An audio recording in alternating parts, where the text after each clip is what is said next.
Okay, I can definitely do that. Here's the story you shared, but with new names for the characters. A shocking revelation.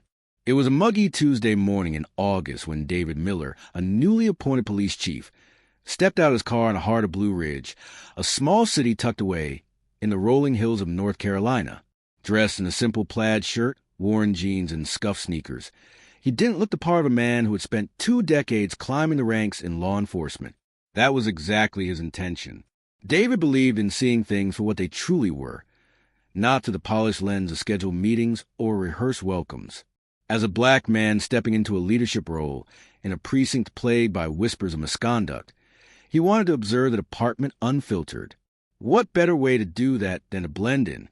The precinct's parking lot buzzed with officers coming and going. David scanned the area, noting the casual banter and occasional glances his way. No one seemed to recognize him, which was unsurprising. His appointment had been announced just days ago, and he had chosen not to publicize his arrival until the official inspection later that morning. He adjusted the brim of his baseball cap and took a deep breath. The weight of his mission, to root out the toxicity festering within the department, pressed heavy on his shoulders. He was no stranger to resistance, but he knew this job would test him in ways he hadn't yet imagined. As he approached the building, the faint sound of laughter carried through the air. David stepped through the precinct's side entrance, unnoticed among the hum of casual chatter and ringing phones. The tiled floors glistened under harsh fluorescent lights, and the smell of stale coffee hung in the air. He walked slowly, observing the dynamics around him. Groups of officers huddled near desks, some swapping stories, others reviewing paperwork. No one paid him much attention until he paused near the break room. "Hey, you." A sharp voice cut through the noise. David turned to see a white officer striding toward him, a smug grin plastered on his face. His badge read, Officer Blake. Behind him, a few others leaned against the wall, watching with interest. David opened his mouth to speak, but Blake didn't give him the chance. "Lost, are we?" "This isn't a shelter," the officer said, his tone dripping with condescension. "You need to take that mess somewhere else." David froze, the words landing like a punch. He wasn't sure whether to correct the man immediately or let the scene unfold further. Before he could decide, Blake stepped closer, his voice rising for the benefit of his audience. "Didn't you hear me? Get out of here. We don't need people like you hanging around." Laughter erupted from the onlookers, and David clenched his jaw, his heart pounding. He tried to speak, but Blake leaned in, his face inches away. Then, without warning, the officer spit straight into David's face. Time seemed to stop. David's breath hitched as the warm saliva dripped down his cheek. Around him, the laughter grew louder. One officer slapped the table, doubling over in amusement, while another muttered something about showing the riffraff their place. David's mind raced. He could feel his pulse pounding in his ears, but he kept his composure. He reached into his pocket, pulling out a handkerchief to wipe his face, his movements slow and deliberate. "Is this how you treat everyone who walks through these doors?" he asked, his voice calm but firm. Blake smirked. "Only the ones who don't belong here." The group burst into laughter again, but David said nothing. Instead, he turned and walked down the hallway, leaving the officers behind. As he headed toward the precinct's main office, an intercom crackled to life, calling all personnel to the briefing room. It was time. The briefing room was abuzz with chatter as officers filed in, some carrying coffee mugs, others laughing over inside jokes. David entered through a side door, now holding a folder that bore the precinct's official seal. He stood just out of view, watching the room fill with familiar faces, some still chuckling from the earlier incident. At the front of the room, Captain Stone, a stout man with a graying mustache, called for order. "All right, settle down, everyone. We've got an important introduction today." The officers quieted, their curiosity piqued. Blake leaned against the wall, his arms crossed, a smug expression still plastered on his face. The man was clearly enjoying his morning.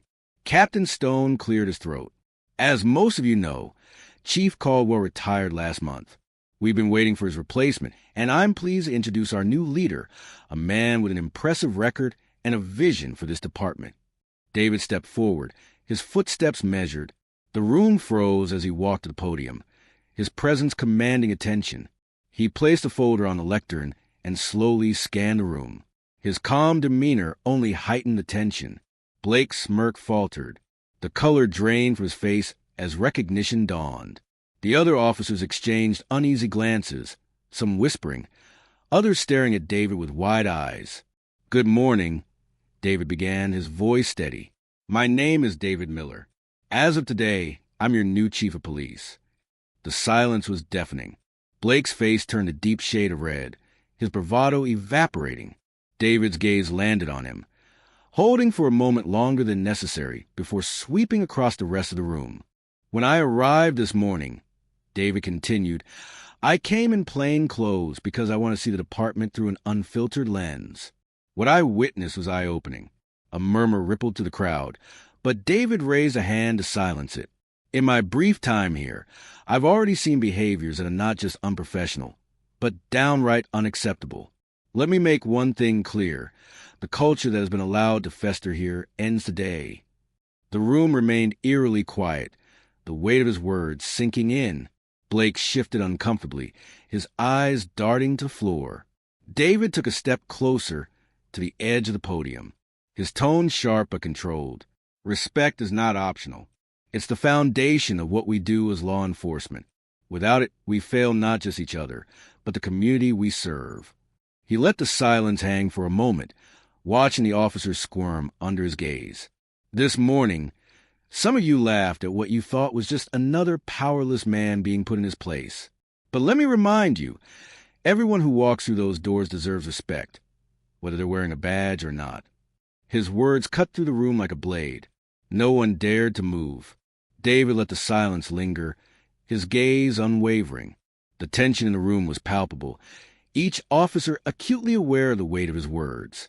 Blake shifted again, his discomfort evident as beads of sweat formed on his brow. But David wasn't done. "I understand that change is difficult," he said, his voice steady but laced with authority. "But let me be clear. There will be no tolerance for behavior that disrespects the dignity of any individual, whether they are a colleague, a civilian, or anyone else." He stepped down from the podium, walking slowly toward the officers. His presence was commanding, yet his tone carried a controlled intensity. "Officer Blake," David said, stopping just a few feet away from a man. Blake flinched, his bravado from earlier completely dissolved. "You," David continued, locking eyes with him, "represent everything that's broken in this department. When you spat in my face, it wasn't just me you disrespected. It was the badge, the oath, and the community we swore to protect." "Chief, I didn't know," Blake stammered. "That's exactly the problem," David interrupted, his voice sharp. "You didn't care to know. You didn't take a moment to think before you acted because you assumed that man standing in front of you didn't matter. And that assumption is why this department has lost the trust of the people it serves." The room remained silent, every officer frozen in place. David turned his attention to the rest of the group. What I witnessed wasn't just one man's mistake. It was a culture where bullying and prejudice are not only tolerated but celebrated. And that stops now. He stepped back toward the podium, his voice rising slightly. "I've spent my career fighting for justice, not just in the streets, but within the walls of departments like this one. Change isn't easy, and it won't happen overnight. But I promise you this. As long as I'm chief, this precinct will operate with integrity, respect, and accountability." David paused, letting his words sink in. Then, with a slight nod toward Captain Stone, he concluded, "Effective immediately, Officer Blake is suspended pending an internal investigation. And for those of you who think this is just a slap on the wrist, think again." David's voice hardened. This is the first of many changes. Gasps rippled through the room. Blake's face turned crimson, his jaw tightening as he avoided the stares of his peers. David, unfazed, stood tall. "This isn't about punishment," he said firmly. "It's about setting a standard. If you're not willing to rise to it, this isn't the place for you." He glanced around the room one last time, his eyes locking with each officer. "If you're ready to do better, then we'll move forward together. But know this, I will hold you accountable every step of the way." The meeting ended with a heavy silence, officers shuffling out of the room without their usual chatter. David remained at the podium for a moment, watching as Blake stormed out, his face a mix of embarrassment and anger. The other officers avoided eye contact, their expressions ranging from guilt to quiet contemplation. Back in his office, David sat down at his desk, exhaling deeply. He knew this was just the beginning.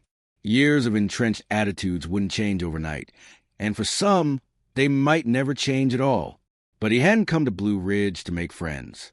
He came to make a difference. The phone on his desk rang. It was Captain Stone. "Chief, I wanted to—" "You handled that better than most would have," Stone said, his voice tentative. "Thanks, Captain," David replied. "But the real work starts now. I need a full review of Blake's history on my desk by tomorrow. Complaints, incident reports, everything." "You've got it," Stone said before hesitating. "And, Chief, I think you shook a few of them today in a good way." David hung up, allowing himself a brief moment of satisfaction before diving into the mountain of paperwork in front of him. Over the next few weeks, the precinct was a different place. Officers who once laughed at Blake's antics now avoided him altogether, whispers of his suspension spreading through the department. David made it a point to walk the halls regularly, greeting everyone he passed, his presence a constant reminder of his leadership. Some officers took the change to heart.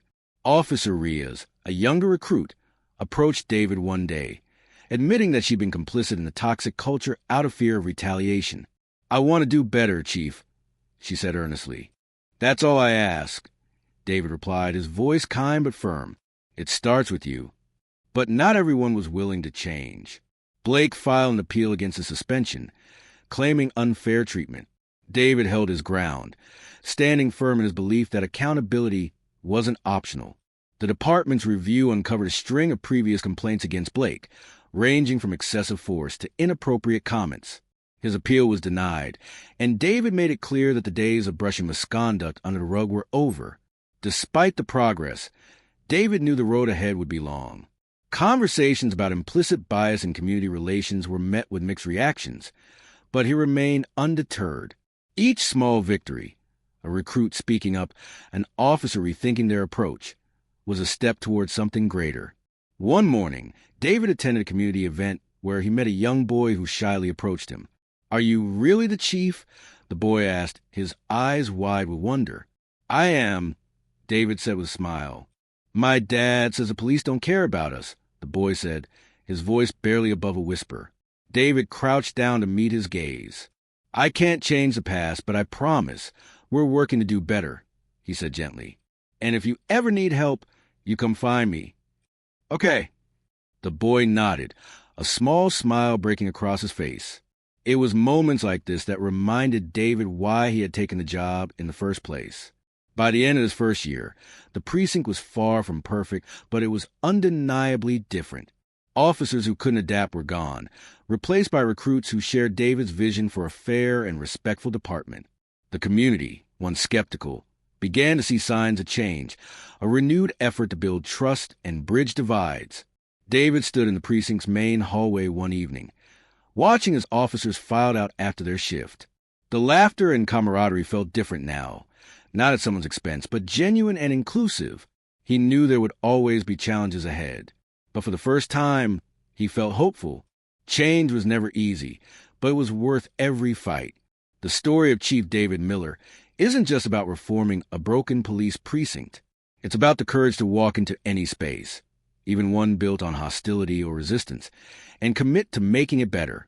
In many ways, we all have precincts in our lives, workplaces, families, friendships, or communities, where unhealthy behaviors or toxic patterns have been allowed to persist for too long. The most powerful lesson from David's journey is that real change doesn't start with grand gestures. It starts with presence, integrity, and the willingness to stand alone, even when it's uncomfortable. If you're currently in a space where things feel wrong, where people are treated unfairly, voices are silenced, or respect has become selective, understand that staying silent is a form of permission. Like David, you may not have everyone's support when you choose to challenge the status quo. You might face mockery, resistance, or even retaliation. But leadership isn't about being liked. It's about being consistent in your values, especially when it's hard. Even more importantly, this story reminds us that people can change. Not all and not easily, but some. And sometimes those who need change the most are just waiting for someone to model what that looks like. Be that model. Be the person who holds others and yourself to a higher standard. Accountability, as David showed, isn't cruelty. It's love expressed through truth and boundary. Whether you're leading a team, raising a child, speaking out against injustice, or simply trying to grow within yourself, understand that progress often comes in whispers before it roars. You'll have days when it feels like no one notices, when your efforts feel small, or when it seems like the toxic ones still have all the power. Keep going anyway. Change isn't always dramatic. Sometimes it's a quiet shift in culture, a young officer choosing kindness, or a child finally believing someone cares. Let David's story inspire you to step into your own leadership, whatever that may look like. Maybe it's finally having that hard conversation you've been avoiding. Maybe it's setting a boundary with someone who's used to walking over you. Maybe it's looking in the mirror and deciding to unlearn some bias or harmful habit you've carried. Whatever it is, start now. Don't wait for permission. Don't wait until you feel ready. Walk into your own precinct like David did, observant, firm, humble, and brave. Lead with truth. Hold the line with grace. And remember, change is slow, but if you stay the course, it will come. And when it does, even if the world never applauds you, you'll know you made a difference.